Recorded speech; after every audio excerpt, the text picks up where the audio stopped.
गौरव भाटिया जिसका जवाब दीजिए। उन्होंने शुरुआती कमेंट में ही डालमिया ग्रुप को लाल किले का सौंप देना और ये जो वीडियो बन रहा है सबके लिए, वो बता रहे हैं कि कॉर्पोरेट हाउस को आपने दे दिया है, वहां से उनकी बात शुरू हुई थी। वहां से आपका जवाब गौरव जी। देखिए अंजना जी, सबसे पहले तो केसी त्यागी जी ने जो आरोप लगाया है, मैं एक बात कह दूं कि एएसआई के तत्वाधान में ही सारा अप्रूवल मिला है और कोई अगर निजी कंपनी किसी की कोई विशेषता है, उसका योगदान है, इससे एएसआई का जो नियंत्रण है और जो क्षेत्र अधिकार है वो कम नहीं होता है। लेकिन ये चर्चा महात्मा गांधी के महानता पे नहीं है।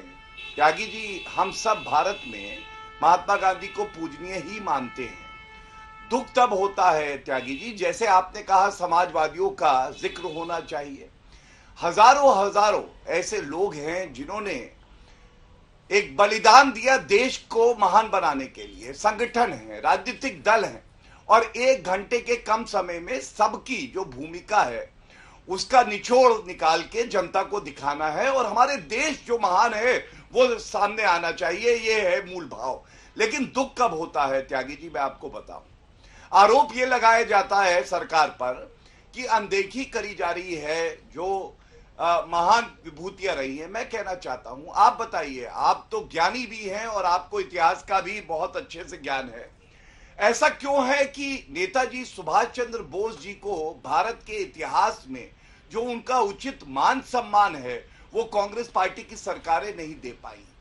इंदिरा गांधी, जवाहरलाल नेहरू को उन्हीं की सरकारों ने भारत रत्न दिया, नेताजी सुभाष चंद्र बोस जी को क्यों नहीं मिला? बी.आर. अम्बेडकर साहब को क्यों 1990 में भारत रत्न मिला? वो महान है ना त्यागी जी, आप मानेंगे। और साथ में सरदार पटेल, लौह पुरुष, हमारे उप प्रधानमंत्री रहे, उनको भारत रत्न मिला 1991 में, लेकिन इंदिरा गांधी को मिल चुका था। तो ये दुख की बात है ना, इसलिए ये आरोप कांग्रेस की सरकारों पे ज्यादा लगता है। दूसरी बात, मेरा कांग्रेस से सवाल है और त्यागी जी सहमत होंगे, जब सरदार पटेल की मूर्ति विश्व में सबसे ऊंची, ये भारत के लिए गौरवान्वित करने वाली बात है। आज तक कोई गांधी परिवार का सदस्य क्या वहां गया? नेताजी सुभाष चंद्र बोस जी की मूर्ति लगी कर्तव्य पथ पे, आज तक कोई गया? बल्कि नेशनल वॉर मेमोरियल जो कि शहादत देते हैं हमारे सैनिक, उनकी शहादत को सम्मान देने के लिए भी आज तक अगर कोई गांधी परिवार का सदस्य वहां गया हो तो बताइएगा। ये होता है जब हम अपने महानुभवों को जो है उचित सम्मान नहीं देते हैं, क्योंकि हम केवल विरोध करना जानते हैं। ठीक है त्यागी जी, एक छोटा सा जवाब, इसके बाद माखनलाल जी, प्रोफेसर प्रेम सिंह साहब, मैं फौरन आ रही हूँ। छोटा सा जवाब त्यागी जी, जो प्रश्न उन्होंने उठाए हैं, भारत रत्न देने में इतना देर क्यों?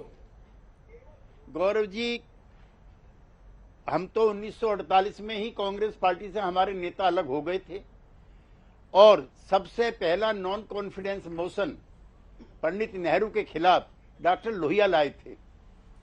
इसलिए जिस तरह से उपेक्षा हुई और जिस तरह से पुल के नीचे से बहुत पानी बह गया है सर त्यागी जी, अब तो जो अंग्रेजी वाली कहावत है सर, बहुत पानी बह गया। अब तो आप साथ में सरकार चला रहे हैं बिहार में।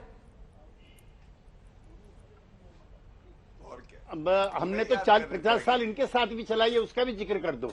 हाँ 67 से लेकर के और 2 महीने पहले तक इनके साथ भी चलाई। इसलिए चलाई है कि उन क्रांतिकारियों का, चाहे वो सरदार पटेल हों, चाहे वो दूसरे क्रांतिकारी नेता हों, सुभाष बाबू हों, उनकी उपेक्षा की गई।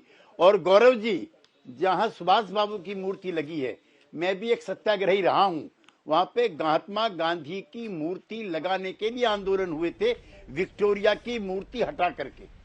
अब सुभाष बाबू की लग गई, अब ये कैसे कहेगी सुभाष बाबू की क्यों लगा दी?